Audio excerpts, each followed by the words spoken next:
Hello welcome. Time of flight हमारा आज का टॉपिक है। इस पूरे लेक्चर में हमने टाइम ऑफ फ्लाइट का फार्मूला कैलकुलेट करना है। तो सबसे पहले हम टाइम ऑफ फ्लाइट को पढ़ लेते हैं। टाइम ऑफ फ्लाइट वो टाइम होता है जिसमें हमारा एक प्रोजेक्टाइल एयर में रहे। वो टाइम जिसमें एक प्रोजेक्टाइल हवा में रहे उस टाइम को टाइम ऑफ फ्लाइट कहते हैं। The time in which A projectile remain in air is called time of flight. इसका कंसेप्ट क्लियर करने के लिए मैंने ये डायग्राम बना रखी है। तो आते हैं डायग्राम की तरफ। देखो ये वाला जो पॉइंट है, ये पॉइंट ऑफ प्रोजेक्शन है। इस पॉइंट से हम किसी प्रोजेक्टाइल को, किसी बॉडी को हम लॉन्च करते हैं। और ये वाला जो पॉइंट है ये पॉइंट ऑफ लैंडिंग है। इस पॉइंट पर प्रोजेक्टाइल जो है लैंड होता है। अब इस पॉइंट ऑफ प्रोजेक्शन से इस पॉइंट ऑफ लैंडिंग तक एक प्रोजेक्टाइल को पॉइंट ऑफ प्रोजेक्शन से इस पॉइंट ऑफ लैंडिंग तक आने में, पहुंचने में कितना वक्त लगता है, कितना टाइम लगता है, उस टाइम को हम टाइम ऑफ फ्लाइट कहते हैं।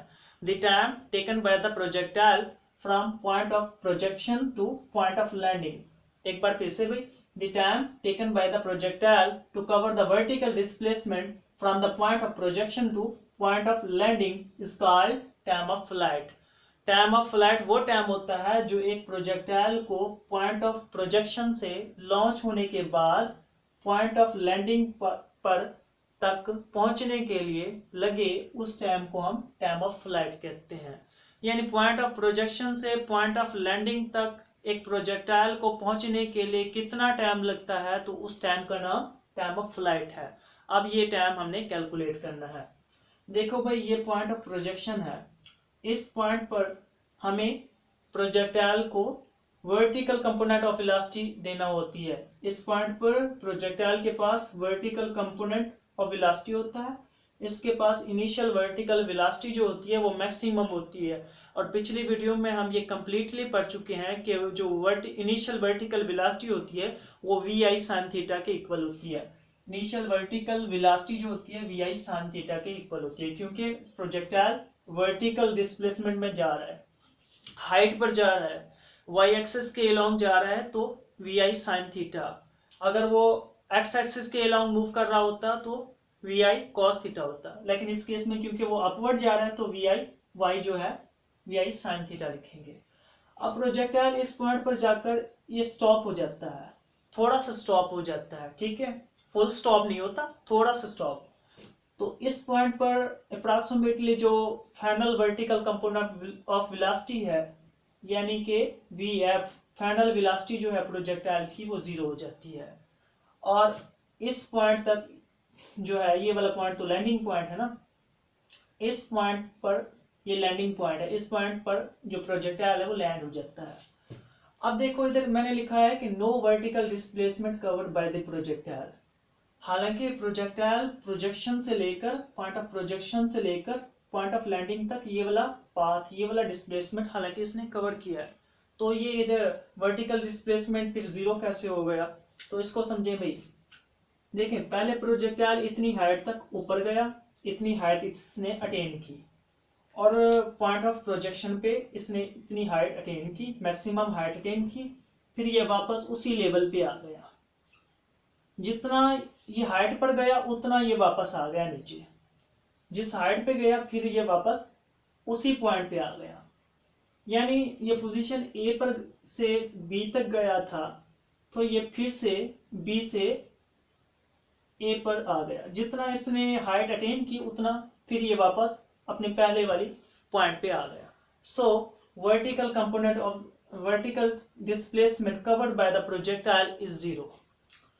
अब बात करते हैं इसकी, ए वाई। ए वाई क्या चीज है? Vertical acceleration. ये माइनस जी क्यों लिखा भाई? प्रोजेक्टाइल अपवर्ड जा रहा है, फोर्स ऑफ ग्रेविटी डाउनवर्ड है, सो जी का साइन नेगेटिव। अब हमने करना क्या है? हमने टाइम फाइंड करना है जो पॉइंट ऑफ प्रोजेक्शन से पॉइंट ऑफ लैंडिंग तक एक प्रोजेक्टाइल को पहुंचने में लगा, उस टाइम को कहते हैं टाइम ऑफ फ्लाइट। उसको हम कैलकुलेट करते हैं। देखो भाई, टाइम ऑफ फ्लाइट को हमने फाइंड करना है। इधर initial vertical velocity V I Y, V I sine theta के इक्वल है, ये वाली वेलोसिटी, ठीक है भाई।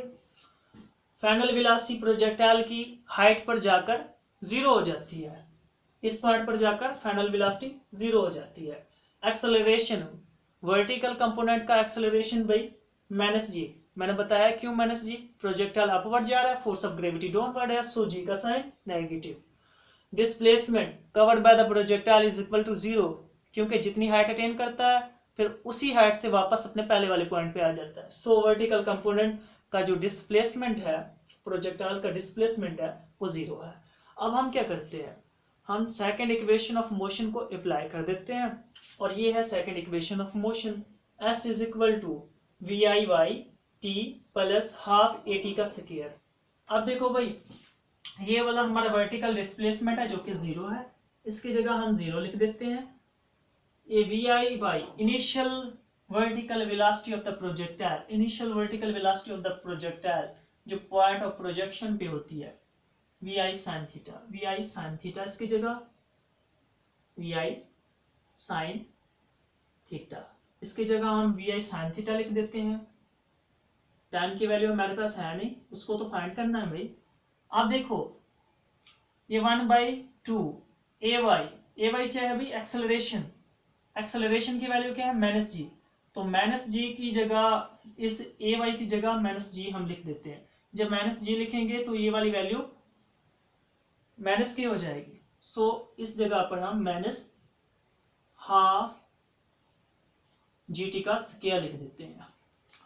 अब देखो भाई, ये हाफ जी टी का स्क्वायर ये माइनस में है, अगर हम इस पूरी वैल्यू को इस साइड पे ले आए तो ये प्लस की हो जाएगी, तो हम इसको इस साइड पे ले आते हैं। 1/2 जी टी का स्क्वायर, और इस साइड पे हमारा क्या रह जाएगा, वी आई साइन थीटा, इस साइड पे हमारा वी आई साइन थीटा, इस साइड पे हमारा वी आई साइन थीटा आ जाएगा, और साथ में टी, साथ में हमारा क्या रह जाएगा, इसके साथ टी रह जाएगा। अब देखो भाई, ये टी का स्क्वायर है, इधर टी है, इट्स मीन इधर दो टी है, तो एक टी इससे कैंसिल हो जाएगा।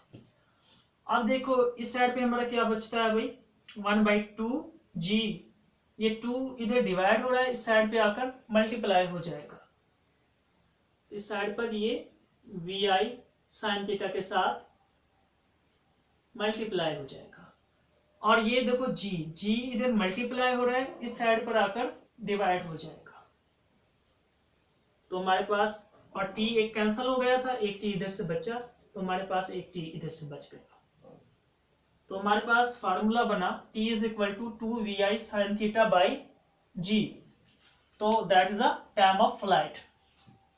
तो हमने फार्मूला बना ही लिया कि हमारे पास जो टाइम ऑफ फ्लाइट का फार्मूला है वो ये है 2vi sin theta upon G, T is equal to 2vi sin theta upon G, that is the formula time of flight.